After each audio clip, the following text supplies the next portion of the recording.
as to how we can bring more jobs and opportunities back to our state and get us back on track. There's no silver bullet. I wish there were. If so, I'd be proposing it today. But I am sure of this. We need to act and act quickly to create a better environment for private sector job growth. I think we failed to do that with the first so-called stimulus package. We spent $787 tax dollars. Of course, it was borrowed. And I think we missed an opportunity. We grew government more than private sector jobs. It was a missed opportunity to jumpstart our economy right here in Ohio, and instead took us more deeply into debt, as we just talked about. I know some in Washington have tried to justify the billions we spent based on jobs saved. Kind of hard for me to talk about stimulus as having helped the economy when we've lost over 4 million jobs since it was signed into law. Here in Ohio, we've lost over 100,000 jobs since stimulus was signed into law. Also hard for me to justify it because I know, having been on the Budget Committee and as OMB, what much of the spending is, which is the growth of federal government spending and programs with no impact on jobs. We need to act quickly to reassure folks in Ohio, in my view, who are trying to make that decision. As I said, the investors, the small business owners, the entrepreneurs, the risk takers, that we're going to have an environment where they can indeed succeed. The key is small business, by the way. It's entrepreneurs. When you look at the history of our country, we've come out of recessions not through our larger companies. I mean, thank goodness they're there. We like having them. But it's the risk taker, the innovator, the entrepreneur, the small business that tends to take us out of recessions and took us out of the Great Depression. And my concern is that what we're doing right now in Washington, everything is being proposed in D.C. right now, and I can't think of an exception, unfortunately, is bad for jobs, bad for creating that environment for job growth, bad for those entrepreneurs. Dick mentioned that when I left Cleveland at age 5, I went back to Cincinnati. I did it because my dad, who had a decent job here in Cleveland as a salesman, he had health care, decided to risk it all. And if I had anything to say about it at age 5, I would have told him not to do it. Because we mortgaged the house. He and his family didn't have any money, so we borrowed money from my mom's uncle to be able to start the business. They lost money the first few years. My mom was employed there. She was the bookkeeper. And started with 5 guys, ended up with about 300. My brother ran it until this year. I was their lawyer and involved with the business and worked there. But I've seen it. I grew up in a family business. I know what it's like to take the risk. I know how important it is to have the right environment, whether it's taxes, regulations, healthcare, energy, to be sure that risk takers are willing to do that. I'm getting a lot of advice as I sit around the state, but sometimes the best counsel you get is right at home. My dad, who's now 87 years old, still goes to work every day and loves to give me advice. Sat down with me recently. I took him to church, and we went back to my house, and I said, "Dad, would you do it again? Would you take a risk like that?" And he said, "I don't know." In today's environment, he said, "Rob, it's really hard to imagine it."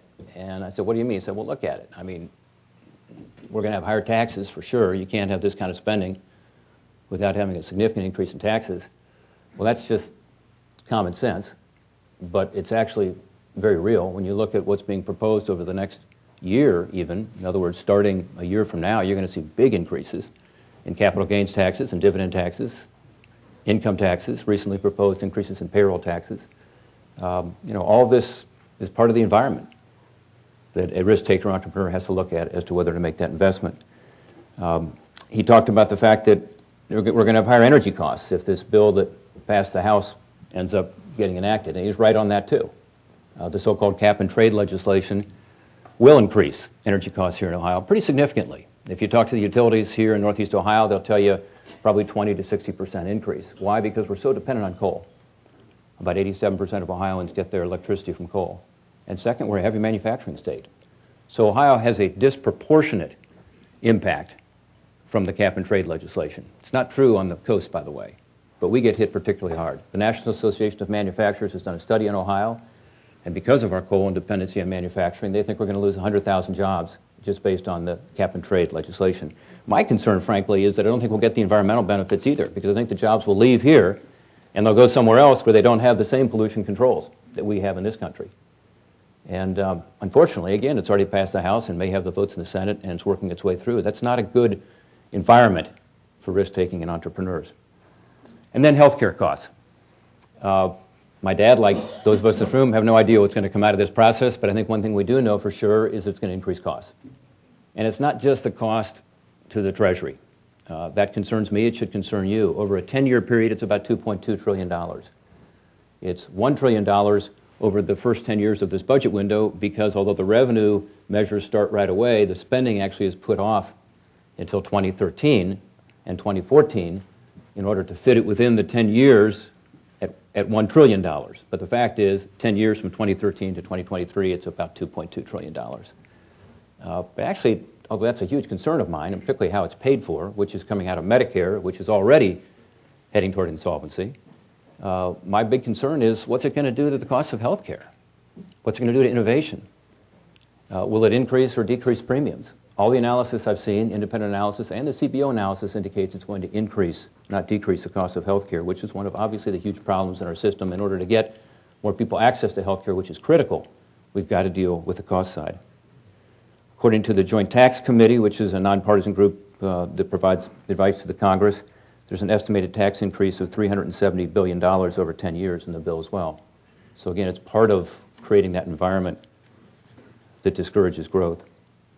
The bill also imposes more than $60 billion in new taxes on medical technology and drug research.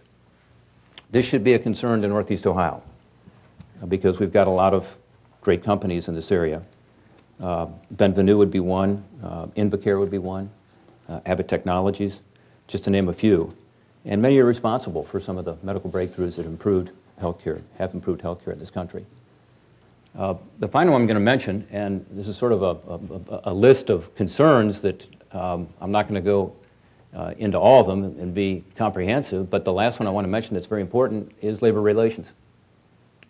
As some of you know, there's a proposal to have new card check legislation. There are the votes for it in the House. There are more co-sponsors than the majority. There are the votes for it in the Senate. Probably, it's very close to the 60 votes you would need to stop a filibuster. And this takes away the ability for union members to have a secret ballot, and instead there'd be a card check. Again, my concern about this is derived from talking to the people who are actually making the decisions in businesses all over Ohio. And what they tell me, whether they're unionized or not, this proposal frightens them. Some have told me that, you know, they're going to react by closing their doors in a state like Ohio and move to a right-to-work state.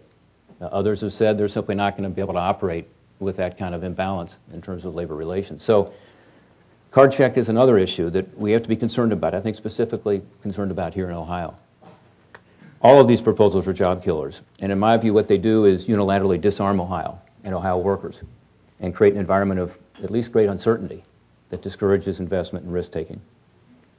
Our economy here in Ohio is in distress, and instead of suffocating job growth with new regulations, mandates, taxes, and fees, Washington should be breathing new life into the economy by supporting an environment that fosters innovation, entrepreneurship, and job creation. Ohio's next U.S. Senator should be a partner in promoting pro-growth policies for Ohio and creating opportunities for Ohio's workers. The first priority is to stop these job-killing proposals, simply not to move forward with so many of these proposals that create this fear of higher taxes, more regulations, anti-growth policies. And look at everything through the lens of jobs. You know, is this good or bad for jobs? Then we've got to take action to jumpstart the economy, real stimulus. To spur immediate investment by employers and encourage consumption by employees, I support a one-year payroll tax holiday, beginning immediately, for workers and employers on the first $50,000 of income. The payroll tax is the most progressive tax we have. In a sense, it's a tax on work. The proposal I have would eliminate the payroll tax for all low-income and middle-income earners for a year, again, on up to $50,000 of their earnings. I believe, and the workers and small business owners I talk to agree, that a one-year temporary suspension will provide some immediate relief. It'll put more money in people's pockets, which increases demand and consumption, which we need right now in our economy. It frees up capital for employers to be able to help retain the jobs they have, improve their balance sheets, or make capital investments, including investments in new jobs.